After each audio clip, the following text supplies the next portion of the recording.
Hello guys, welcome back. In this video, we'll be talking about what are shortcuts in Microsoft Fabric. Okay, so shortcuts are the object in OneLake that points to other storage location, let's say Azure, Data Lake Gen 2, S3 bucket, and else all, right? The location can be internal or external to the OneLake. The location that a shortcut points to is known as the target path of the shortcut. It means suppose a shortcut is pointing to the ADLS Gen 2, right? So the ADLS Gen 2 path is known as a target path, and the location where the shortcut appears is known as the shortcut path.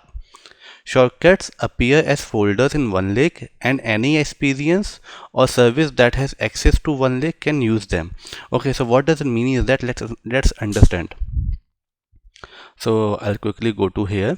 So you can see here, this is the this is my workspace, right? dev_geekcoders, and this is one of the lake house what we had created in the previous videos, right?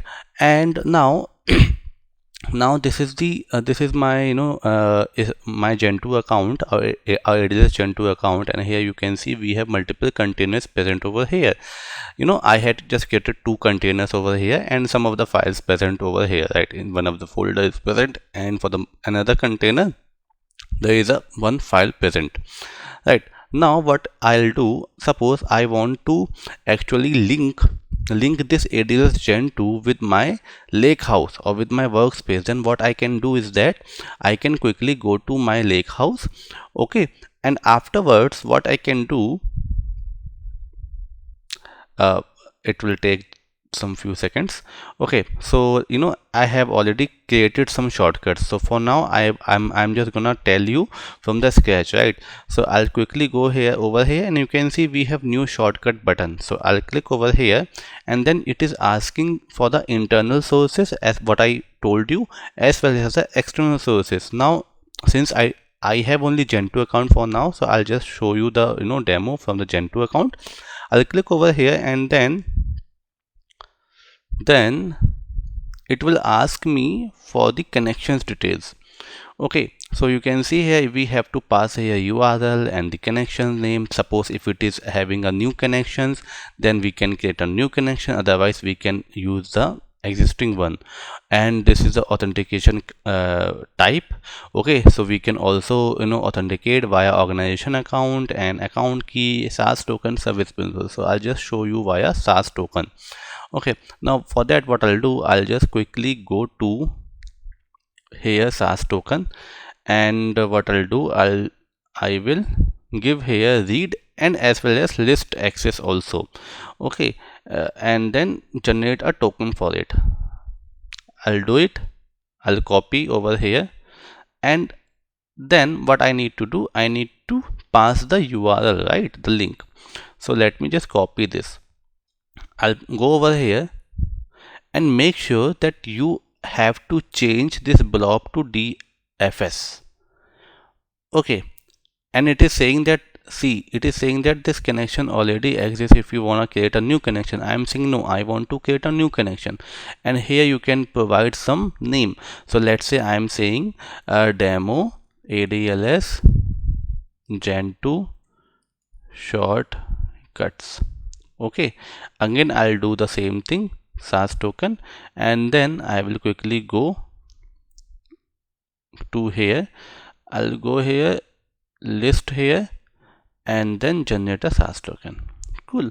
Let me copy it, and I'll just quickly provide here the SaaS token. Copy paste. Now click on the next button.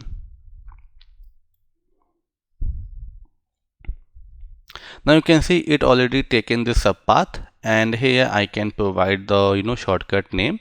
So I can write here ADLS Gen 2 Microsoft Fabric, something like that I can do. Now this this shortcut pointing to my one of the container, that is, and one of the container Microsoft Fabric, and here we have this file. Now what I'm gonna do, let's say I will go back, and if I do any changes over here, let's say go to edit, and if I add some new rows over here, let's say David and 45 age, save it. Now you can see it is only of 38 bytes or bytes, I guess, right? Now if I refresh this, you will see it is of 50 bytes now. Means whatever changes we are making over here in the ADLS on the external sources, it will be reflected over here in the Microsoft Fabric Lakehouse also, right? So it is a kind of, I mean, it is in sync. Okay, so you do not need to make the connection again and again. You just make a connection one time, and whatever the things are present over there, it will be reflected in the lake house, right? Chalo, nice. I'll quickly just delete this, all these, I was just doing for the testing purpose, right? Also, there's a one point that, suppose if I go over here and if I try to delete this,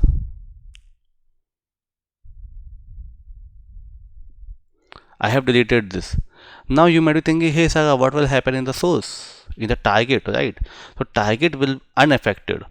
See, if I refresh this again, that this file is present over here, but we deleted the shortcut. We did not deleted the external sources like that. If you know about the Databricks, then we have a managed table and the external table, right? So this is kind of external table only. If we remove the data, I mean, if we remove the path, then it will not remove the data from the external source, right? Something like that. Now I'll quickly do the same step again. So quickly go over here, and now we can actually choose the existing connection, since we have a connection already present over here.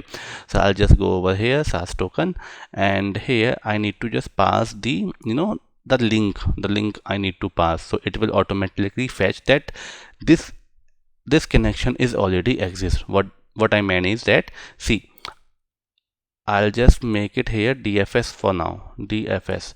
Now once I hit button, right, then it is saying that, hey, this connection is already present, right? So which was the connection we had created just now? This connection, right? So I can quickly choose this and click on next button. And now I can change the name. Let's say test demo ADLS. It's up to us, right? Now it is also done. Now what I'll do, I'll quickly go over here, and what if I wanna load into these things into a table? So I can create it. I can do it, right? So let me see whether will it work or not.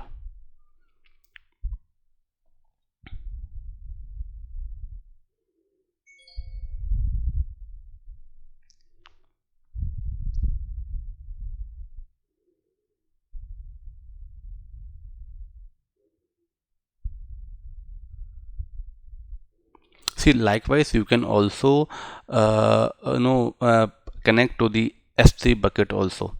Now we have this Geekcoders underscore CSV, you can see, right? And we have this ID and all other stuff. Now if I try to open in a notebook, we can open it. Also we have this view file options, right?